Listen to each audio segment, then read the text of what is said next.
Magandang araw mga idol. Ngayong araw ay maglalakbay tayo gamit ang ating munting bangka mga idol.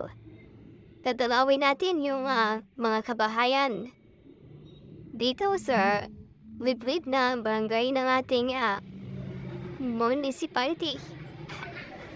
So ito po ay barangay na walang tubig dati. Ang kanilang pananim ay palay at mais. Ngayon mga idol ay tubigan na. Tignan nyo mga bahay oh. Halos ilamon na ng tubig yung mga bahay dito. Karamihan po sa mga residente dito ay lumikas na at lumipat na ng bagong barangay. Pero yung iba mga idol, nananatili pa rin sila sa kanilang lupang kinalakihan. O ito, yung mga residente na natira sa barangay na ito. Ang kanilang pamumuhay po dito ay pangingisda. Sila rin ay nagpundar ng kanilang mga bangka, mga idol. Ayan o. Ang main transportation nila rito ay bangka.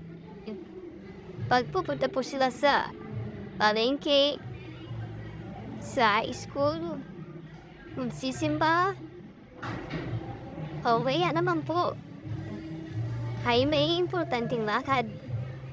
Bangka lang po ang kanilang ginagamit mga idol.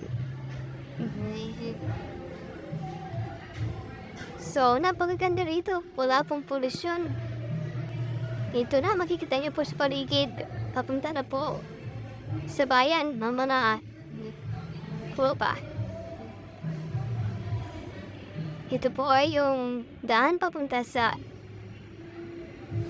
munisipalidad. Sa Labayanan, mga idol. Bago ka makapunta sa Labayanan ay matadaanan mo muna ang mga inabando ng mga bahay. Dahil yan,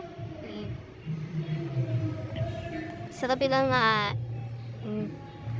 kabilang baybayin po ay palasdaan na po yan.